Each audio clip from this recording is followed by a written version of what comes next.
I discovered printmaking at art college. I've always painted and enjoyed making things such as ceramics, but I did a fine art degree a few years ago. I expected to continue to paint, but actually I really took to printmaking and sculpture. I think it enabled me to express my ideas creatively, but it combined that with my love of process and making things. A lot of my work's about memories and memorials. I've been influenced by people like Michael Landy and Christian Boltanski. I like responding to places and looking at marks, traces and memories and seeing the overlooked. I've done some work recently celebrating the lives of metal craftsmen from Birmingham.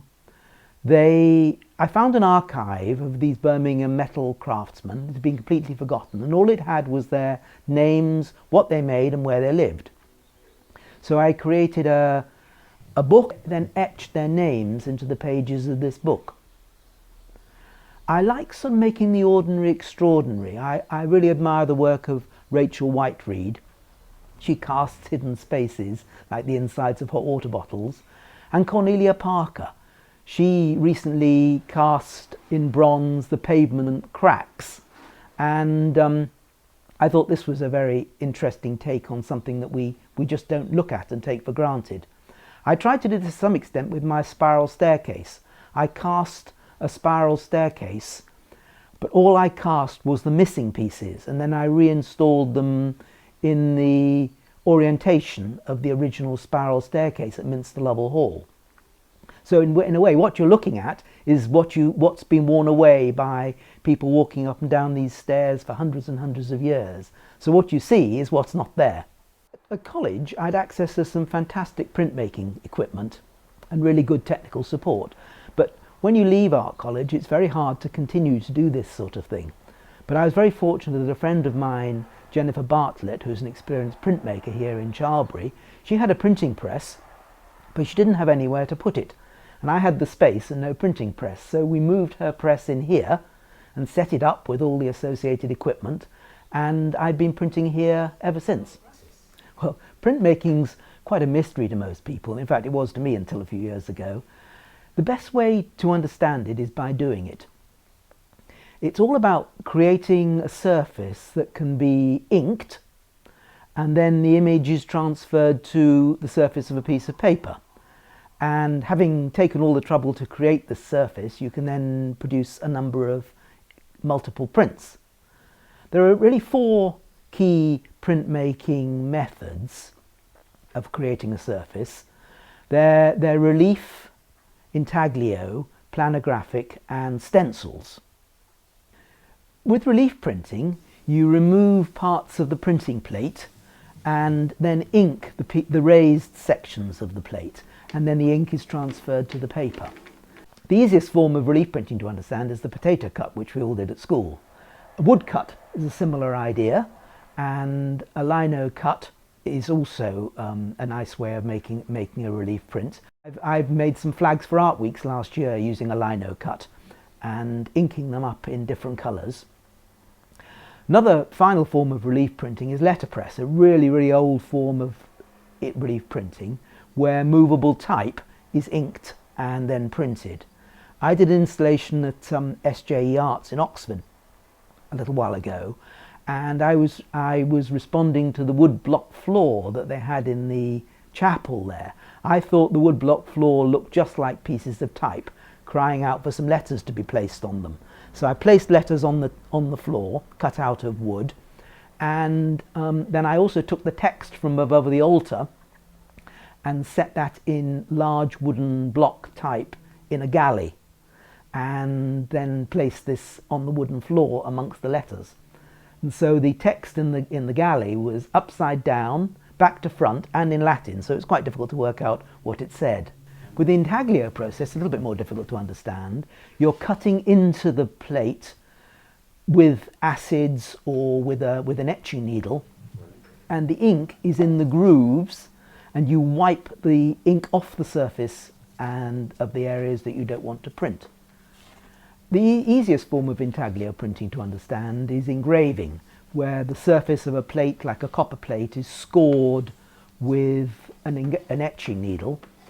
But you can also etch the plate with acid, and if you cover the plate with something that will stop the acid getting at it, and then score the surface to remove this, the acid eats into the marks and then can be filled with ink. Another really nice way to make an intaglio plate is collagraph and attach various materials to the surface, and then the ink can be forced into these grooves and wiped clean and printed to create some very lovely images. So the surface is inked, wiped, and the ink stays in the grooves, and then the press transfers the ink in the grooves onto the paper. And you get lovely, deep, rich, dark lines from this process.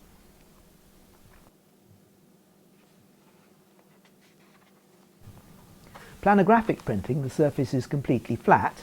You ink the surface and then try to stop some parts of the surface transferring, ink surface transferring to the paper.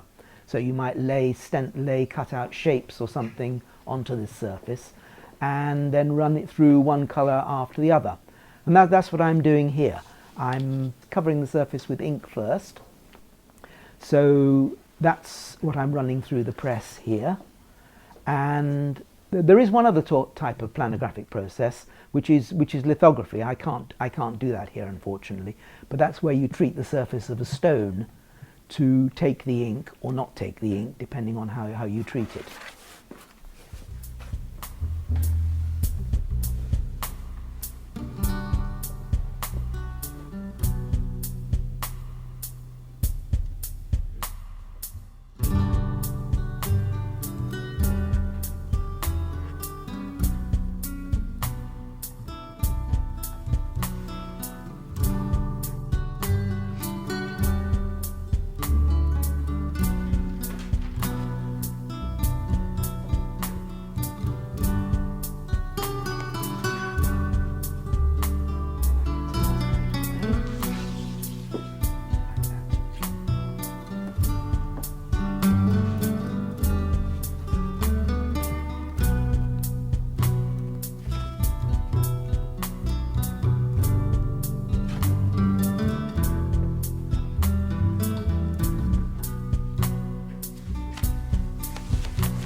Finally, there's the stencil process, and this involves taking a screen and blinding some bits of the screen and leaving some bits of the screen clear, so the ink can pass through the screen where it's not blinded and transfer straight through the screen onto the paper.